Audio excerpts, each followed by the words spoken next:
Samedi 1er décembre. Ce soir, le père Brun a fermé sa forge avant l'heure. Il avait une livraison urgente à faire dans un atelier, à l'autre bout de Paris. Alors j'ai filé ici, trop heureux d'avoir le temps de rapporter ce qui s'est passé aujourd'hui sur le chantier. Comme il le fait souvent depuis quelque temps, M. Eiffel est venu voir l'état d'avancement des travaux.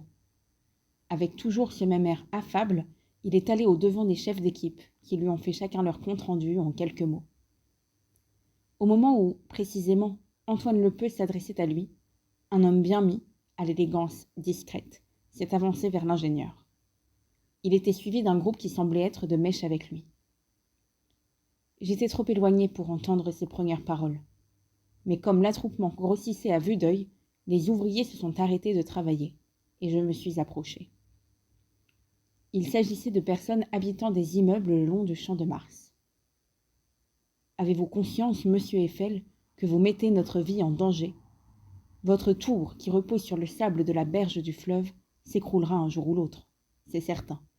Et nous, pauvres occupants de toutes ces maisons, nous qui n'avons rien demandé que vivre paisiblement, serons les premières victimes de votre folie, déclara l'homme qui semblait être le porte-parole. Le constructeur resta impassible, en gardant toujours la même contenance posée. Les ouvriers s'étaient rapprochés et piétinés, les mains dans les poches, en s'esclaffant. Le grand bourgeois n'en resta pas là, encouragé par les regards et les sourires de ses amis qui l'entouraient. Et puis, monsieur, vous n'ignorez pas le concert d'indignation qui ne cesse de s'amplifier autour de votre entreprise. Je veux parler de la fameuse protestation des artistes, signée par les plus illustres noms de notre époque, Guy de Maupassant, Charles Garnier, Alexandre Dumas, et j'en passe, qui s'insurgent contre votre construction. Oui, nous pensons comme eux, lorsqu'ils la comparent à un tuyau d'usine, à une colonne de tôle boulonnée ou encore à une grande girafe toute percée. Oui, cette tour est un monstre qui défigure notre ville. Elle est le déshonneur de Paris. Ouh! Ouh! Ouh! Grondèrent avec force les gars autour de moi, prêts à en découdre. Quoi? On osait insulter, dénigrer la tour, dire qu'elle était laide et qu'en plus elle ne tiendrait pas debout. C'était inadmissible. Eiffel, nullement démonté, appela au calme. Apparemment, ce qu'il craignait le plus, c'étaient les débordements de ses ouvriers. Le porte-parole était rouge d'excitation, mais il ne désarmait pas pour autant. Avalant sa salive, il osa poursuivre. Monsieur Eiffel, je vous annonce ici même que je vous intente un procès compte tenu des risques que vous faites courir à tous les habitants du Champ de Mars. Nous savons qu'à peine fini, votre tour tuera des milliers de Parisiens. Je ne doute pas que la justice saura prendre en considération notre situation et tranchera. Notre patron était resté silencieux jusque-là. Cette fois, il répliqua. Monsieur, je note donc votre intention de me traîner en justice. C'est votre droit. Toutefois, sachez que je n'ai aucun doute sur mon travail et la solidité de ma construction. En conséquence, je m'engage à indemniser avec mes propres deniers toutes les victimes si la catastrophe que vous prévoyez arrivait. Autant dire que je suis sûr de moi.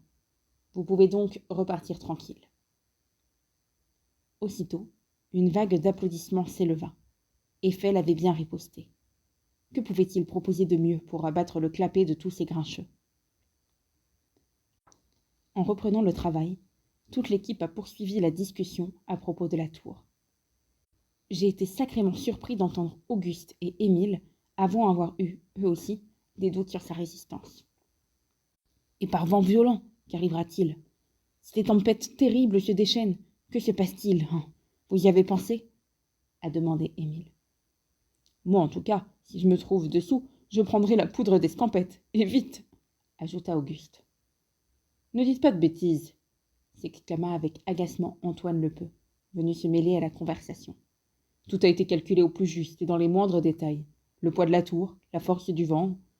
Savez-vous qu'elle peut résister à des vents soufflant à 180 km/h? Il nous a tous cloué le bec avec son chiffre. Encore plus quand il a déclaré « De toute façon, ça n'arrivera jamais, puisque la tour sera démontée dans quelque temps. » Quoi? Démontée? Je n'en revenais pas. Morbleu! Moi qui pensais participer à l'édification d'une œuvre éternelle.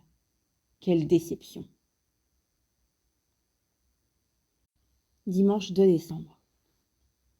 En relisant les lignes écrites hier, le cauchemar terrible que j'ai fait cette nuit me revient en mémoire, et j'en tremble encore. J'étais juchée tout en haut de la tour lorsqu'elle a commencé à pencher à droite, puis à gauche, pendant de longues minutes, avant de se dévisser dans des grincements terribles et de se démonter de toutes parts. C'était horrible. Mes compagnons étaient projetés dans le vide, volant comme des fétus de paille autour de moi. J'étais le seul à avoir pu m'accrocher à un montant, mais le sol se rapprochait à une vitesse vertigineuse. Puis vint le choc, terrible, dans un fracas épouvantable. Et ensuite, le silence, effrayant. Au milieu de l'enchevêtrement indescriptible de la ferraille, j'étais le seul survivant, et je hurlais. Rien que d'y repenser, cette vision me fait encore frémir. Mais je dois me forcer à en rire. C'est tellement ridicule. Qu'importent les accusations, les mots hostiles et les doutes prononcés hier. J'ai confiance en M. Eiffel. Je sais qu'il a tout prévu, tout pensé. Je crois en lui et en la réussite de la construction de la tour la plus haute du monde. Rien n'y changera. Jeudi 6 décembre. Grande nouvelle. J'ai un chien. Oui, c'est bien vrai et je suis rudement content. Voilà, je le présente. C'est un petit caniche noir et tout frisé. Ses yeux sombres roulent comme des billes et sa queue dressée frétille comme un plumeau. Je l'ai appelé Noirot et il me plaît.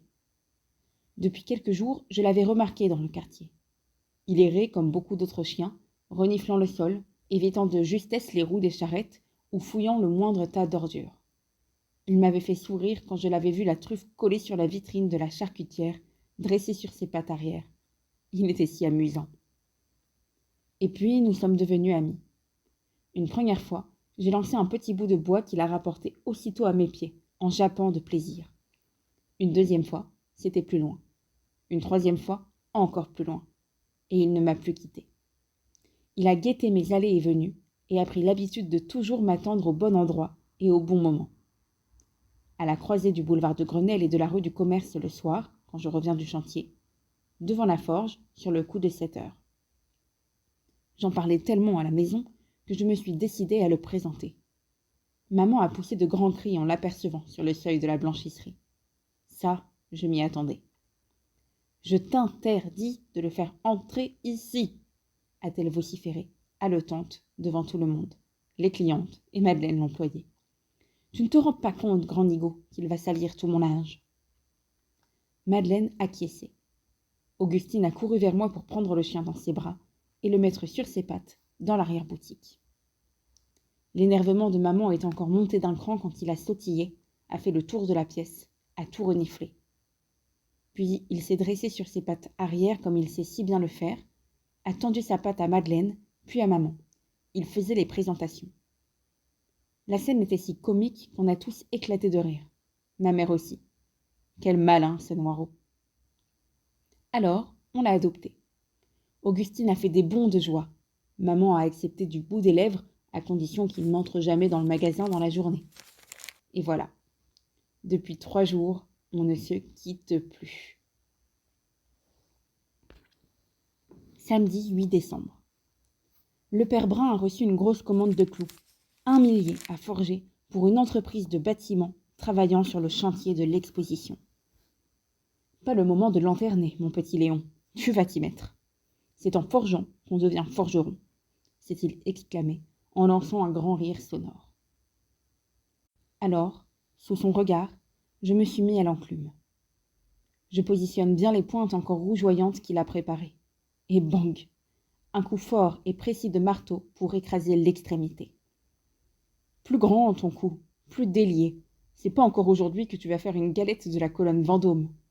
Regarde-moi, je te montre. C'est vrai qu'il a du métier, le père Brun. Il faut le voir empoigner le manche du marteau pour le lancer de haut à grande volée régulière, le cou et la poitrine gonflés, écrasant le métal, puis le façonnant avec une précision d'orfèvre. Si le fer résiste, eh bien, c'est qu'il est trop froid. Alors, remets tes pointes au feu. Tu gagneras du temps. Après un bon nombre de coups ratés et de pointes écrasées de travers, j'ai réussi à forger quelques clous qui ressemblent à quelque chose. Mouais, a marmonné le forgeron en les examinant à la lueur du brasier. Pas mal pour un début, mais peut mieux faire. Bon, il est l'heure de la soupe, mon gars. On verra la suite demain. Je suis sorti de la forge en chancelant de fatigue. Une semaine de manutention sur le chantier, et maintenant, en plus, la forge où il fallait que je tape comme un sourd sur une enclume. Je criais grâce. Noiraud, embusqué dans un recoin, m'attendait. Il a sauté sur moi comme un diable sorti de sa boîte. En un éclair, il m'a fait tout oublier. Léon Dufresne, n'est-ce pas? Dans la nuit, la silhouette d'un homme s'adressant à moi se rapprochait. « Monsieur Violet, ça alors ?» J'ai feint la surprise. Mais depuis un moment, je savais que je le croiserais un jour ou l'autre. Le voir me met encore dans l'embarras, et une foule de questions continue à me tarauder. Pourquoi s'intéresse-t-il à notre famille de la sorte? Que me veut-il exactement? Noiraud nous tournait autour en attendant. Voyant ma gêne, monsieur Violet s'est mis à me bombarder de questions. Et le chantier, qu'est-ce que j'y faisais? Est-ce que ça n'était pas trop dur? J'ai répondu du mieux que j'ai pu, sans développer. Mais je n'avais qu'un seul désir, que la conversation s'arrête là, qu'il évite d'en venir à mon journal en me forçant à reconnaître qu'il s'agissait là d'une bonne idée.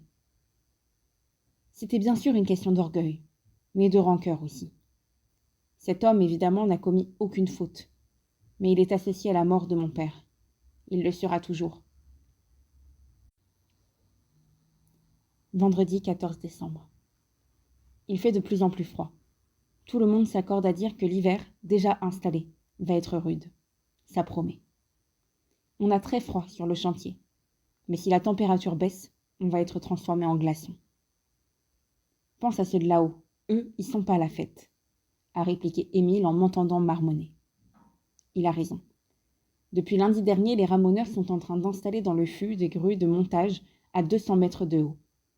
Une machinerie indispensable pour hisser les pièces qui seront ensuite assemblées jusqu'à l'étage intermédiaire. Non d'un chien, ils n'y sont pas encore.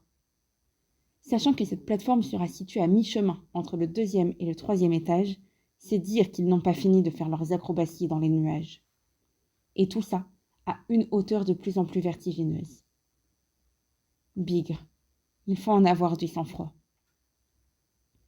Quand les ramoneurs descendent chaque soir, ils sont accueillis par des acclamations. On les félicite comme de vrais héros. Mais étrangement, ils restent de marbre. Ils s'éloignent dans la nuit, le visage fermé, sans desserrer les dents. Cela n'augure rien de bon. Mercredi 19 décembre. Dehors, il gèle à pierre fendre. J'ai fini par renoncer provisoirement au grenier, devenu trop glacial pour y rester. Je me suis donc installé sur mon lit, où je suis à présent, assis devant une petite écritoire que j'ai bricolée. Une planche percée d'un trou pour y poser l'encrier. Tout le monde est content. Je surveille le dîner, les devoirs d'Augustine aussi. Le fourneau ronfle en diffusant une douce chaleur. Ici, j'ai moins de scrupules. J'écris devant maman et Augustine, et cela les rassure.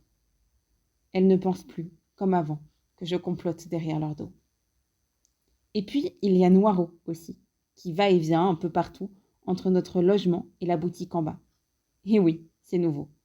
Il est maintenant autorisé à aller où il veut. Quel sacré toutou.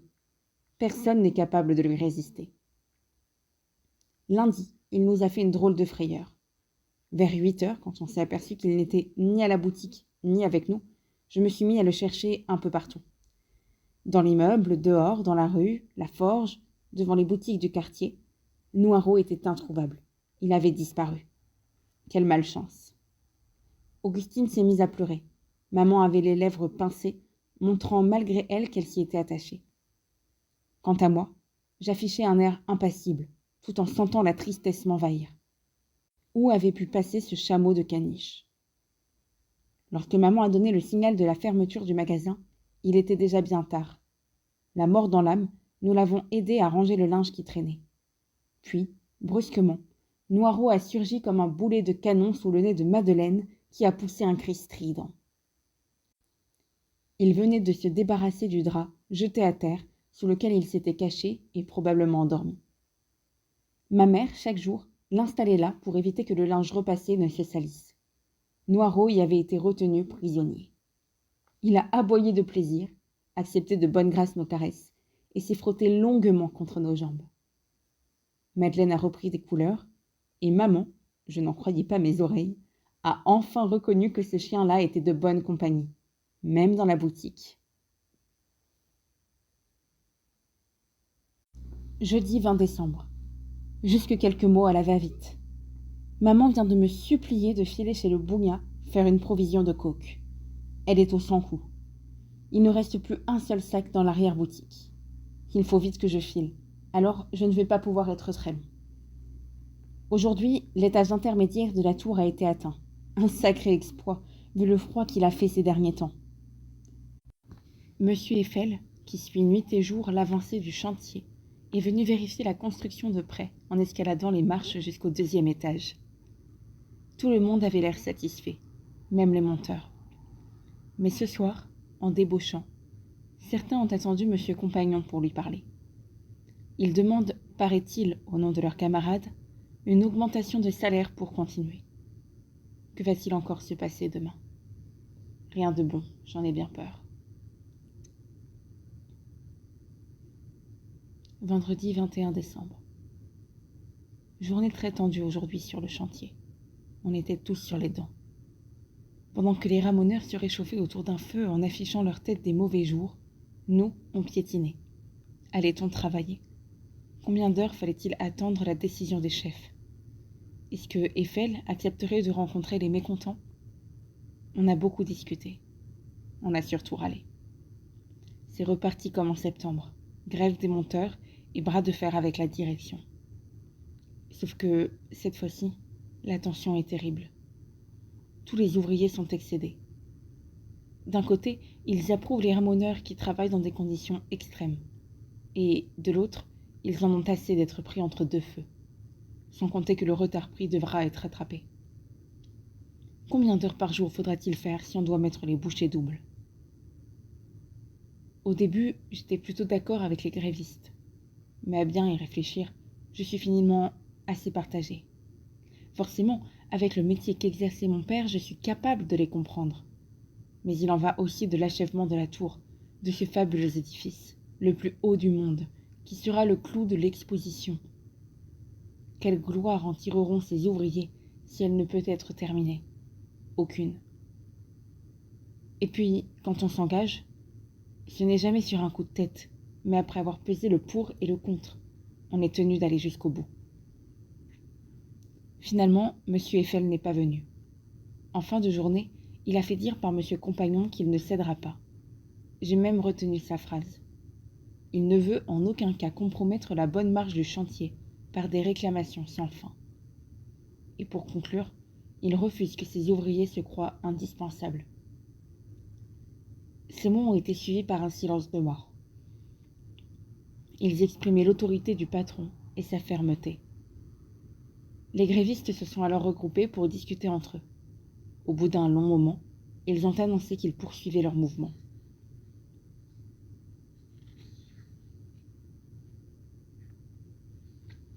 Samedi 22 décembre. Maman est sur les nerfs. Ce qui se passe sur le chantier l'inquiète. Ce soir, dès que j'ai franchi le pas de la porte, elle m'a tout de suite demandé ce qu'il s'était passé aujourd'hui. Je lui ai annoncé que le patron avait posé un ultimatum. « Un quoi ?» a-t-elle répliqué en plissant le nez. « Un ultimatum. C'est une proposition qui est à prendre ou à laisser. Je t'explique. Monsieur Eiffel a décidé de donner une somme de 100 francs à tous les monteurs qui se remettront au travail. Une façon de montrer qu'il lâche un peu de lest et qu'il accepte de les contenter. Néanmoins, il veut avoir le dernier mot en les mettant au pied du mur. Il ordonnera le renvoi de tous ceux qui ne se présenteront pas demain, à midi. Ils seront alors remplacés par de nouveaux monteurs. » Le nez sur son fer, ma mère a maugréé. « Dis donc, ça vaut le coup de faire la grève. 2 jours d'arrêt, le chantier paralysé et 100 francs qui arrivent comme ça. Ils en ont de la chance. » Elle est débordée en ce moment. Tout la crispe. La fin de l'année et ses festivités arrivent et les montagnes de linge avec. Les belles toilettes sorties des cartons à défroisser, les dentelles délicates à rafraîchir, sans parler des jupons, bonnets et chemises. Elle en viendrait à bout si facilement si Madame Lecœur, la laveuse, n'était pas malade. Une sacrée déveine. Du coup, le linge sale forme de gros tas dans l'arrière-boutique. Ce qui fait trembler maman dès qu'elle passe devant, et Madeleine se pinçait le nez en s'exclamant « Qu'est-ce que ça sent mauvais !» Eh bien, en voilà une réflexion, répond vertement ma mère. Si le linge était propre, à quoi servirions-nous? Heureusement, Augustine est venue donner un coup de main. Elle calme ma mère en lui faisant gagner du temps avec de petites besognes. Elle nettoie la semelle des fers avec des bouts de bougie, trempe le linge dans l'eau amidonnée et apprend à repasser en s'essayant au mouchoir et au torchon. Dimanche 23 décembre. Tous les ouvriers de la tour ont été convoqués ce matin. C'est M. Eiffel qui l'a exigé. Il a voulu que tout le monde soit là, même si c'est dimanche, au moment où les monteurs allaient annoncer leur décision. Eh bien, on peut dire qu'il a emporté le morceau. La grande majorité accepte sa proposition, la somme de 100 francs, assortie de la reprise du travail. Par contre, une poignée, à peu près 3 ou 4, refuse. Ils s'exposent au risque d'être renvoyés. Ce sont les plus fortes têtes, comme Chenu et Robillard. Leurs yeux brillaient ce matin d'une rage contenue. Ils en veulent à Eiffel d'avoir joué si fin et surtout d'avoir brisé la solidarité de leur groupe. Eux qui pensaient qu'en engageant un bras de fer, ils l'emporteraient comme en septembre. On est tous repartis, bigrement soulagés par cette nouvelle. Le blabla, les heures à attendre, à piétiner sans que rien ne se passe, avaient assez duré. Demain, le boulot allait recommencer. Et c'était une bonne chose. Lundi 24 décembre. Quelle journée! Mon excitation a du mal à retomber. Je peine à l'écrire, tant cela me paraît encore inimaginable. Je vais travailler comme monteur sur la tour. Oui, moi, Léon Dufresne. Le petit manœuvre. C'est bien de moi qu'il s'agit. Je raconte. Ce matin, en arrivant, je me suis vite aperçu que les choses n'étaient pas tout à fait rentrées dans l'ordre. Monsieur Compagnon, très pressé, faisait des allers et retours entre son bureau et la tour. La poignée de grévistes était postée dans un coin, attendant de voir à quelle sauce elle allait être mangée. Renvoyée ou pas renvoyée? Personne n'était capable de le dire. Quelques monteurs leur ont adressé des petits signes quand ils ont entamé l'ascension de la tour. Et puis Antoine Lepeu me regardait d'un air mystérieux en disant « Toi, je sens que tu les suivrais bien. » Cette remarque a pris tout son sens quand le chef de chantier m'a convoqué et a déclaré « Léon Dufresne, on a pensé à toi pour remplacer l'un des monteurs grévistes. Il nous en faut 3. On en a déjà 2 qui viennent d'être débauchés du chantier de Conflans où on construit un viaduc. Est-ce que tu te sens capable d'être le 3e ?» J'ai avalé ma salive, redressé les épaules. Puis, sans trop réfléchir, j'ai balbutié « Bien oui. » Il a poursuivi. On sait que tu n'as pas l'expérience des autres, mais tu apprends vite, tu es costaud, et tu as montré que tu pouvais vite t'adapter au changement. Mais sache que le travail est rude là-haut, 100 fois plus difficile qu'en bas. Alors, tu es d'accord ? Je me suis redressée en opinant du chef, incapable de prononcer un mot. Bon. D'ici le 31, les nouveaux devront faire leurs preuves sur la tour, montrer qu'ils ont des aptitudes à travailler là-haut, dans le vent, dans le froid, sans peur et sans vertige. Tu commenceras mercredi. Aujourd'hui, tu continues ton travail avec l'équipe de Lepeu. Rien n'a changé. Tu peux y aller. J'aurais pu lui sauter au cou, lui prendre les mains et l'entraîner dans une danse, mais je me suis retenue. Face à mon visage radieux, il s'est un peu déridé, puis il a ri. « Mais, merci, monsieur Compagnon !» ai-je bafouillé. La journée a passé à toute vitesse. Tout le monde a accéléré le mouvement pour débaucher bien à l'heure. C'est la messe de minuit ce soir, et Noël demain. Pas question de s'attarder avec des parlottes. Moi, aussi gai qu'un pinson, je me sentais plus léger que l'air, déjà installé sur mon nuage à 200 mètres de hauteur. Quand la discussion avec les gars de l'équipe en est venue aux monteurs rebelles, Je n'ai pu garder le silence plus longtemps, et j'ai vendu la mèche, avec un si large sourire qu'il devait toucher mes oreilles. Pfff, ont-ils sifflé. Tu parles d'une nouvelle ? Ils ont fait cercle autour de moi en me bourrant de coups de poing amicaux. Puis Alphonse m'a mis sur son dos, comme s'il voulait me porter en triomphe, pendant que les autres hurlaient et riaient. Qu'est-ce que c'est que ce bazar ? Antoine s'est approché, affichant une tête de bulldog, les mains sur les hanches. On s'est tous remis au travail. La réaction de mes compagnons a décuplé ma joie. Ils étaient sincèrement contents pour moi. Aucune rancœur, pas la moindre pointe de jalousie. J'allais les regretter. Mardi 25 décembre. Cela aurait pu être un Noël gai et chaleureux, mais le cœur de maman n'était pas à la fête. Mon oncle et ma tante nous ont invités, tous les trois, en compagnie des parents de Marguerite qui nous avaient accueillis le jour du baptême de Joseph. Sans compter Noiraud, convié lui aussi, tant il plaît à mon oncle Jules. Nous nous sommes délectés avec gourmandise des délicieux plats qui avaient été préparés. Boudin blanc, galantine en gelée, bois grasse rôtie, etc. Jules était fier de nous les offrir. Évidemment, il s'était approvisionné aux halles où il travaille. Et là, pas besoin de beaucoup chercher pour débusquer ce qu'il y a de meilleur. Le clou du repas a été le dessert, une bûche de Noël au chocolat. On a tous poussé des cris d'admiration en voyant ce gâteau étrange, imitant un tronçon de branche coupé net aux extrémités.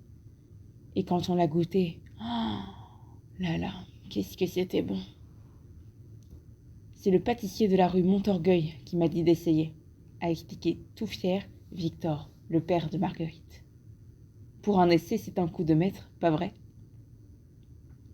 Cette année, à ce qu'il paraît, elles sont parties comme des petits pains. Des mégères se sont même battues dans la boutique pour en avoir. Et puis, comme à chaque fois, à la fin du repas, Jules, le guéluron, a poussé la chansonnette reprise par son beau-père. Le vin faisait effet. Augustine s'est mise à frapper des mains en cadence, accompagnée de Noiraud et de ses petits jappements. Quel beau concert! Quand on s'est levé de table, Jules, sans le savoir, a eu une parole malheureuse. « Eh bien, mon Léon, quand est-ce que tu viendras me donner un coup de main aux halles ? Depuis le temps qu'on en parle. » Aussitôt, maman a pincé les lèvres. « Maintenant qu'il va travailler en haut de la tour, n'y compte pas. » Mon oncle, interloqué, a gardé la bouche ouverte un instant. « En haut de la tour ? En v'là une promotion, dis donc. Sacré Léon, tu caches bien ton jeu. » Les yeux de maman lançaient des éclairs.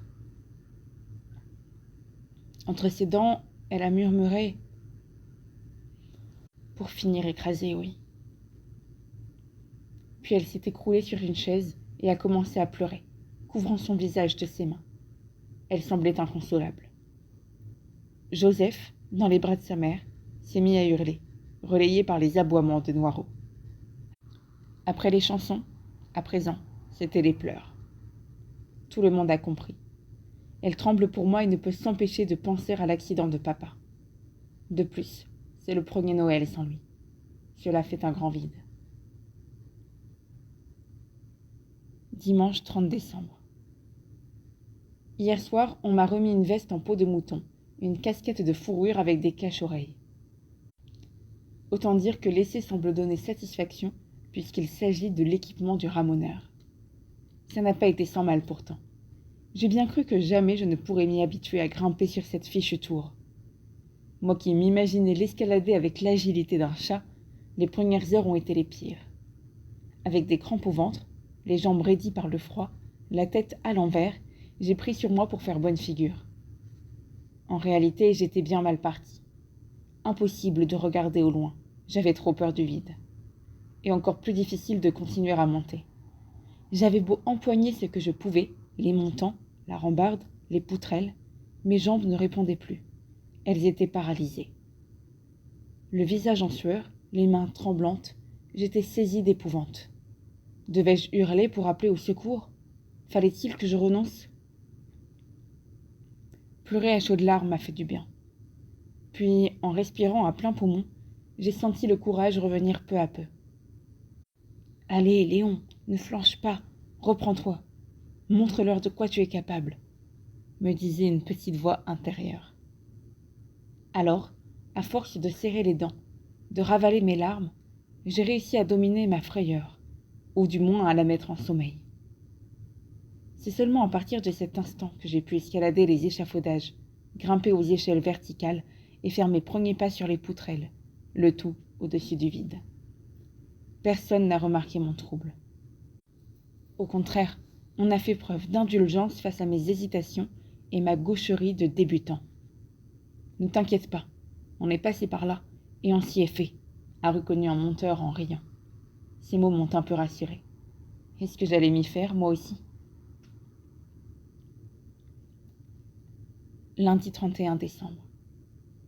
Aujourd'hui, j'avais promis à Augustine une surprise. Tiens-toi prête vers 4 heures et nous partirons quelque part, lui avais-je annoncé d'un air mystérieux hier, sachant que le chantier fermerait tôt pour cause de veille de jour de l'an. Elle m'attendait avec un sourire radieux. Vêtue de son beau manteau du dimanche, elle s'est mise à trottiner derrière moi, chaussée de ses nouvelles bottines que maman venait de lui acheter. « Où m'emmènes-tu » m'a-t-elle demandé, tout émoustillée en montant dans l'omnibus à Impérial, stationné en tête de ligne, rue du Théâtre. Je n'ai pas répondu, mais j'avais mon idée. Aller au grand magasin du Bon Marché et visiter le rayon des jouets. À voir ses yeux s'écarquiller devant la vitrine de Madame Lebrasier, rue du Commerce, j'étais sûre de faire mouche. Dans le magasin, elle poussait de petits cris et battait des mains en trépignant de joie. Moi, je devais rester vigilant. La cohue ressemblait au bras d'un fleuve qui convergeait vers le grand escalier menant aux étages. Emporté par le flot, j'ai empoigné la main de ma sœur et nous avons suivi. Par chance, le garçon en uniforme posté en haut des marches a crié « Premier étage, jouet, prêt à porter, tissu ». Les yeux d'Augustine se sont mis à briller d'excitation. Tournant la tête dans tous les sens, elle a repéré bien vite les chevaux à bascule et les cerceaux et s'est précipitée dans leur direction. Il fallait voir avec quel plaisir elle courait entre les rayons, découvrant, ébahie, les maisons miniatures, les dinettes ou les automates. Devant les poupées, elle a poussé des cris. « Leurs têtes sont en porcelaine et leurs cheveux naturels », a expliqué une vendeuse, l'air attendri. Augustine était encore toute tremblante d'excitation en rentrant à pied dans la nuit froide, à mes côtés. Une poupée, voilà ce que je lui offrirai quand j'aurai des économies, me suis-je promis. Tu sais, Léon, si un jour j'ai la chance d'avoir une poupée, eh bien, je l'appellerai Roseline. Surpris, j'ai éclaté de rire. Elle est étonnante, ma petite sœur, comme si elle avait le don de lire dans mes pensées.